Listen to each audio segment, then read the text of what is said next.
Serious Communities, Jackson County Jail and Sheriff's Department.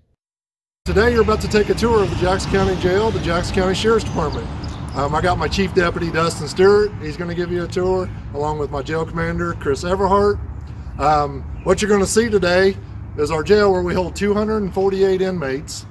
That's our max. I mean, sometimes we've held 300 and sometimes we're down to 150, but we try to stay around 240, and that's usually where it's at.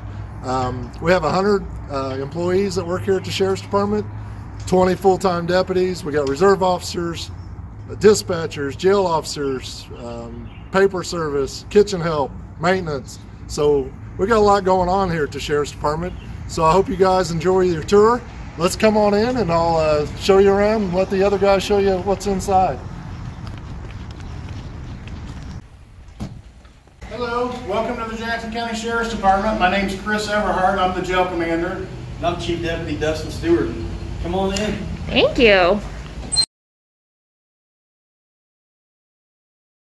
So this is the lobby, and over there is the receptionist. That would be where people would sign up for handgun permits, get any type of payments processed. They would speak with her and do that. Over here is, we have video visitation for our inmate population, so their family can come here and do video visits. We have a stellar machine on the wall. That's where people, loved ones, can leave money for their people who are incarcerated. And we'll go see, we'll go to dispatch. Okay. We also brought out, so the public can see, we also brought out, this is all the old sheriffs up to current. That's great. I was looking at that earlier. Yeah, there's several things in the display case over there also that's kind of Jackson County history. That way the public can see it. So do you have to beep into this door? Yeah, every single one of our doors has this is a new system that we've got. We all have fobs. It's a key fob system now. So used to it was a keypad. You had a 4-digit number you had to put in, but now we got the upgraded system, so now it's all. That's great. Yeah, it's really nice.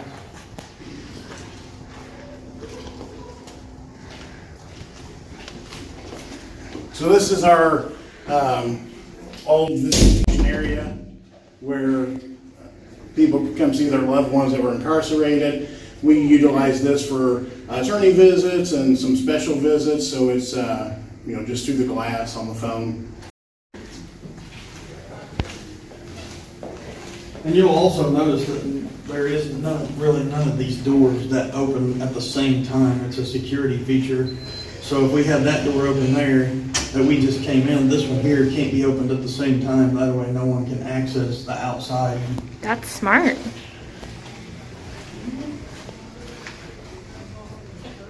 So this is our dispatch center.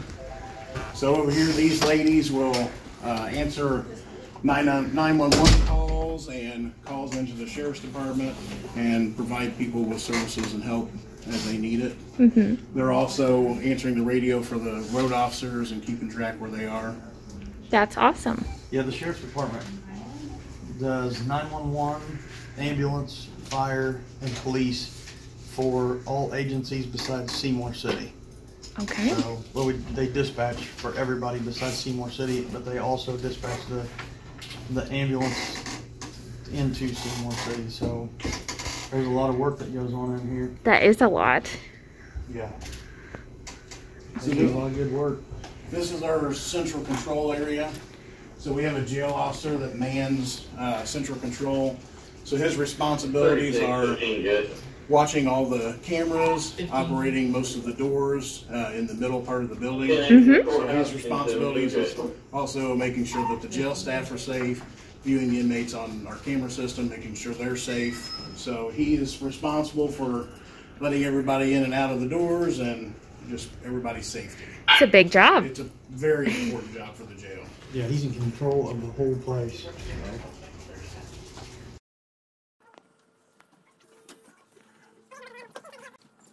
So next we'll go over to book-in or the intake area. Okay.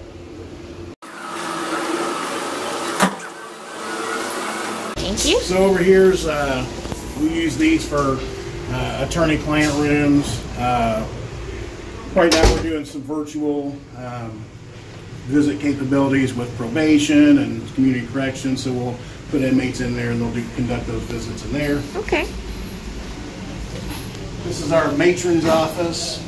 She's out doing something right now. So this is the jail office manager. Hello. Morris. So she's responsible for all the billing and just basically keeping track of everybody and everything. So she has a pretty important job. So she keeps track of supplies for the jail, and that's a big job. Taking care of DOC billing. All right. Well, thank you for doing that. It's a lot. So this is the other side of the visitation area that we showed you a while ago. So.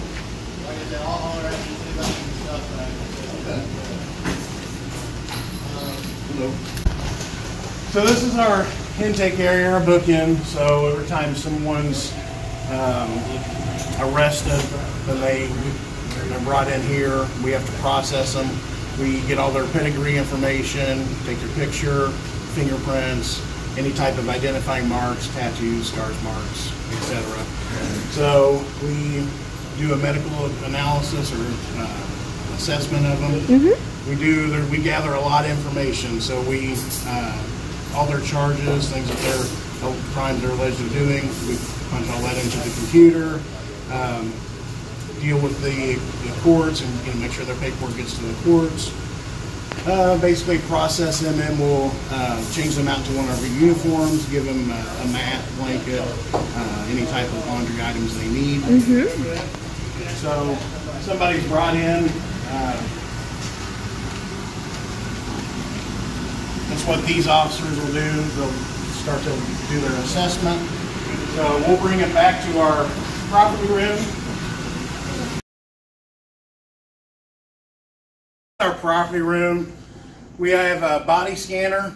So when people are processed into the jail, we put them through the body scanner to locate any type of contraband they may have on them that we can't see. So once they're through the body scanner, we start to process. We'll give them a one of these jail mats over here. So it's got a built-in pillow. It's just a regular jail mat, built-in pillow. All their personal belongings and street clothes will go into one of these bags, and we'll tag it with their name on it. We will itemize those items, and then we'll have them sign it, agreeing to those are the only items they had in the jail. That way nothing gets lost, and we categorize everything that they had. Okay. So after they get a mat, we'll put their clothing in those bags, and we'll give them a jail uniform to wear. So up in our holding area, we have red one-piece jumpsuits, uniforms, and that's what the inmates will wear up in our intake area or book-in area. And then we'll give them a wool blanket, and we'll also give them a welcome kit, which is a small drinking cup, toothbrush, toothpaste, bar of soap, deodorant, and a comb. Just some of those basic hygiene needs that they're going to need when they first get here.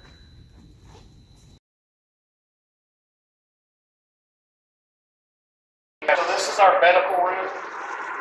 So it's kind of like a little mini doctor's office. So any type of medical event we have with inmates, we have a nurse, and we'll bring the inmate into the medical room. The nurse can do an assessment in here and take their vitals, etc. That's great.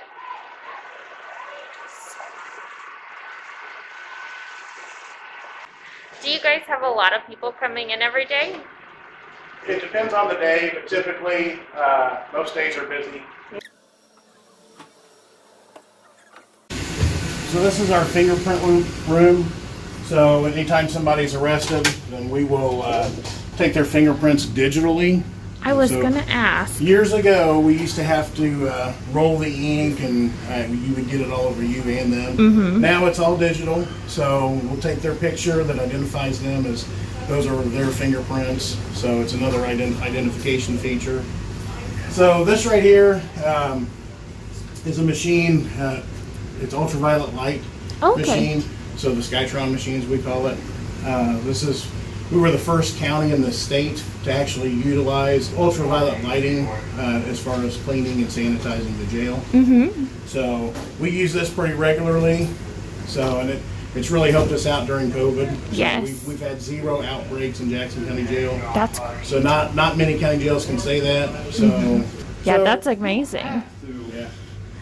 Over here is the toxilizer or breathalyzer machine. So if somebody comes in and it's alleged that they've maybe consumed alcohol and then driven a vehicle, this machines, we can test them to find out what their blood alcohol content is. So some of the jail officers are certified by the Indiana Law Enforcement Academy to conduct those tests. So we'll conduct those tests in here. Yeah.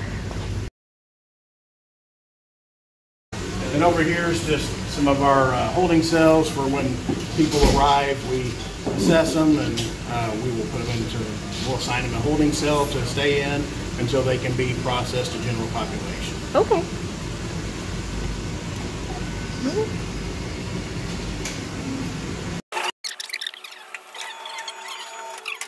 Yeah, so the officer actually pulls right in and the door shuts behind him, so the car and everything's in here, so it's completely secured.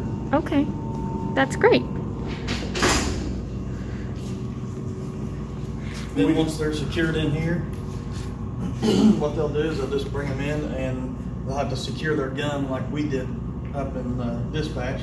Once they secure their gun, they go through the doors here and start the booking process.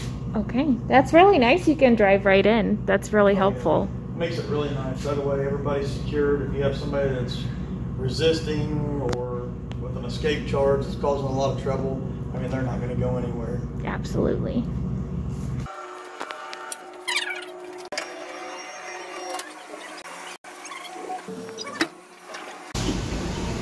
There's the matron. She's back. Hello.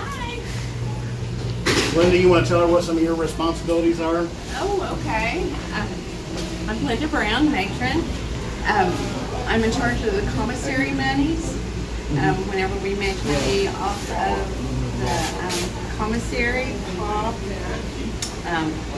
phone system, NCIC, I take care of that. And then that money is also used for extra money that we don't get from general fund, and we have to buy Okay. for inmates or officers. So, yeah. So any type of equipment or training, any items for the inmates that we just don't have the funds for, then we can use our commissary money. Well, that's great. Yes. Yeah. So, All right. Well, thank you. thanks for coming. Walk back to our male housing area. The males and females are now on completely separate sides of the sheriff's department. Used to, they were all back here together in separate pods, but now this is just strictly from those doors all the way back. It's just strictly men back here. Okay. The outdoor, this is our outdoor rec area. So the inmates, when the weather permits, they can go outside, get some fresh air, walk around. So that's what we utilize that for. Okay. So this Officer Bannister, he's back here making sure that all these male inmates are behaving themselves and following all the jail rules. Sometimes when bookend calls and says, hey, we need, inmate so-and-so for court, then he'll get them ready, send them to bookend so they can go to court. Okay. So he's got a big responsibility. There's approximately 200 male offenders back here currently. So he's watching all the male offenders back here, making sure they're doing what they're supposed to. Okay.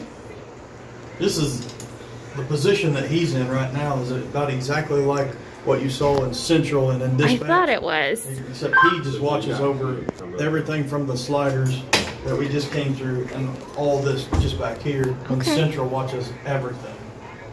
That's so great. there's 7 male housing pods. So we have obviously a quarantine pod because of COVID. We have 2 medium custody pods. We have 1 ad-seg pod, which is administrative segregation. We have 1 maximum security pod, and then we have a minimum security pod. Okay. So every inmate that's booked in, we assign them a classification. It's behavior-based, based off what their behaviors are, how much time they've done in prison, what their charges are, if they have any type of gang affiliation, any type of inmate that is prone to violence. We want to separate them from inmates who aren't. So we classify every inmate, then we assign them to the housing pod that classification level. Okay.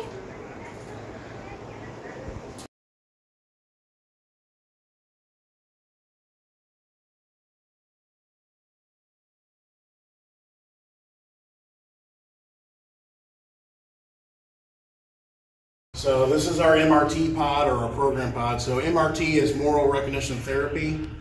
So it was designed to be a 12-week program. Some of the guys will graduate and then they'll stay in and help the newer guys that are coming in. That's great. So right now, we used to have community volunteers come in person, but we do it virtually, so they can do it through Skype or Zoom. That's nice.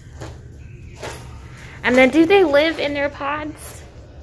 They do. Okay. So these guys are they live separate in their own separate pod because they're not surrounded by any type of negativity that they might get from somebody who's not in the program? Correct. Okay.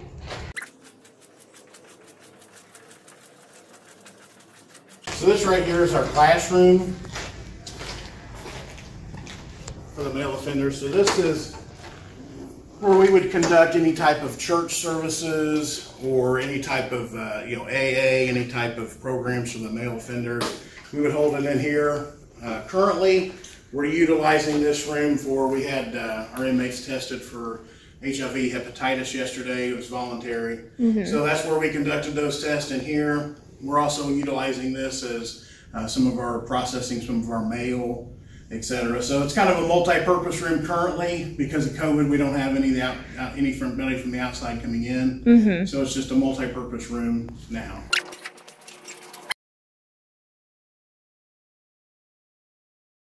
So this is our kitchen. We currently have inmate workers that are assisting the kitchen staff in preparing lunch. So they're working on lunch and getting some of the commissary meals out.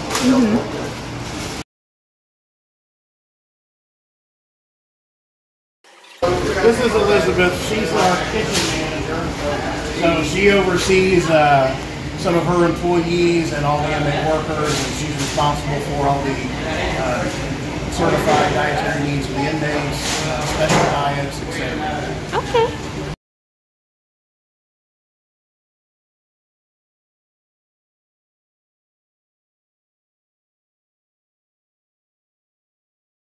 So we actually will train and certify inmate workers to prepare meals and actually cook some of the food. So the kitchen staff has been really good about training them, and some of them have got some cooking skills. That's so great. They can realize when they get out.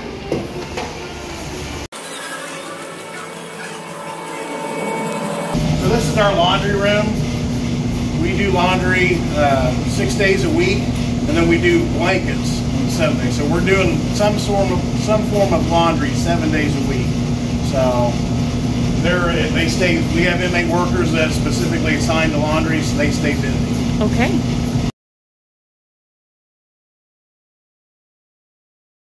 So this is my office. So this is the jail administrator's office. So that's my desk, and then Lieutenant Ridwin. Hello. Hello. He's responsible for the overall jail operations, day-to-day operations.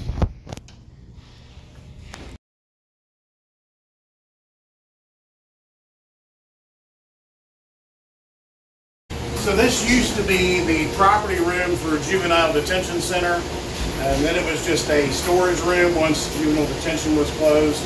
We converted this to a laundry room that's specific to the female side, the female inmates. That way we have a female inmate worker, and they can come out and do the laundry for this side. That way there's no back and forth with the laundry. It's more efficient, it's better. And the female, we have a female inmate worker that just takes it and distributes it to the pods. That's great. I'm assuming the female population is smaller than the male, just by the size of the laundry. I think right now there's probably about 40 females. Okay.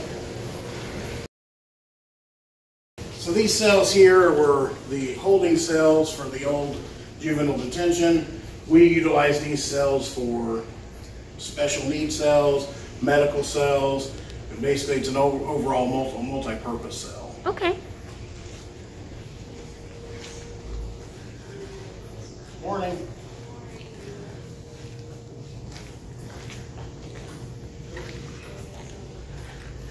So this is our training room. So we use this for staff training, and this is also where we allow the female inmate workers to come in here and between loads of laundry, between cleaning assignments, they can sit in here so they don't have to go back to their housing unit. Okay.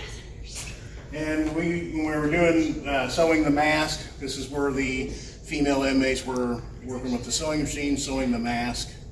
All right. I didn't realize you guys did that. Yeah, they really enjoyed it, and they made a lot of masks. That's great. I don't know. We had it on the grease board for a while. Yeah, there was hundreds and hundreds of them. So this is our medical room for the female side of the building.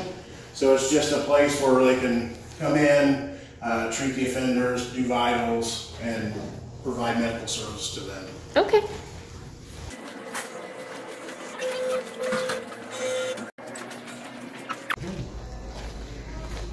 So with the female offenders, this is our quarantine pod. So just like the men, they're brought from the holding area to a quarantine pod. They spend 10 days in this pod, and then they go out to whatever classification level they've been assigned.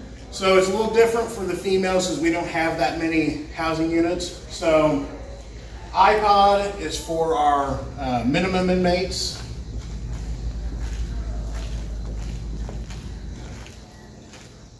So this is our larger, one of our larger pods for the female side.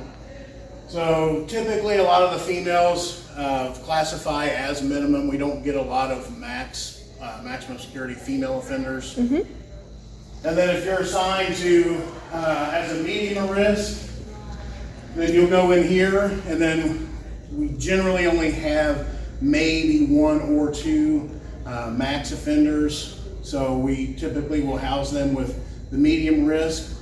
We just don't get a lot of maximum security female offenders. Okay. So.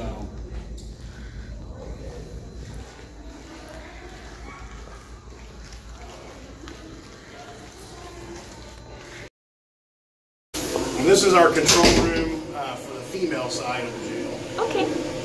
So the officer in here is responsible for the safety and security of the female offenders. So it's kind of the same setup. It's just a little bit smaller. It's a smaller area to watch. So this officer will just make sure that these inmates are doing what they're supposed to do and everybody's safe. Okay.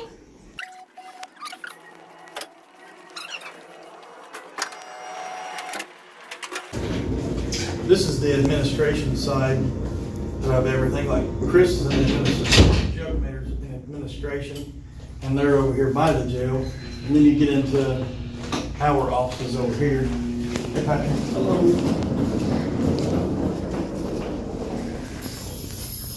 This here's our armory. I don't have to go to it right now, but it holds all of our extra weapons and all of our ammo that we might have. More lock boxes for your guns, just in case you have to go into the jail, because it says on every one of the doors, the jail entry, no weapons beyond this point. This is also part of our squad room here. There's 3 or 4 officers that's in here, along with one of our drug guys that takes care of the narcotics division that we have here at the sheriff's department. So that's kind of nice that he's separated from everybody so he can take care of his own business. Makes it nice. And this here is our evidence room, and it stays locked. There's only maybe 2 or 3 people that have access to it due to the chain of custody, is what that would be called. And you can just come in here, and what you'll do, if you have any long guns, you can put your long guns in here. If you have any evidence at all that you don't want, getting out, or that needs to go to court. And these are our lab lockers, a little bit bigger one here. And what that means, if you have any drugs or narcotics or any of that kind of stuff, you can put in here, and these will automatically be shipped off to the lab to tell you exactly what it is. Okay, so, that's nice. Yeah, it's very nice. So this is our interview room. This is Lieutenant Adam Nicholson's office here. He's out, I guess. This is another part of the squad room that we have. There's several officers over here. On this side, this is Deputy Zach Elliott there. His shift's working today. And then this out here is where we have like meetings. The sheriff will have his merit board meetings out here. Anybody that wants to have a meeting, if he doesn't want to meet in his office, he'll have meetings and different things out here. But the sheriff had the big sticker put on, and then the flags here, and he can get that podium that was over in our training room. And if he has a news conference he wants to take care of out here, he can do that, or any kind of pictures that you'd want to take in front of it, he can take care of that. So, and then this over here is my office, and then the office manager, Heather Blaker, that's her office over here. And then this is our sheriff's office. This is Sheriff Rick Myer. Hello. Hello. This is where all the big decisions are made. No, seriously. The room's a mess today. We're working on our budget. We got our fair stuff for the fair coming up in July, so we keep things awful busy in here. So. All right. Thank you. Yeah. Over here is Ben Cramer. He's our IT director.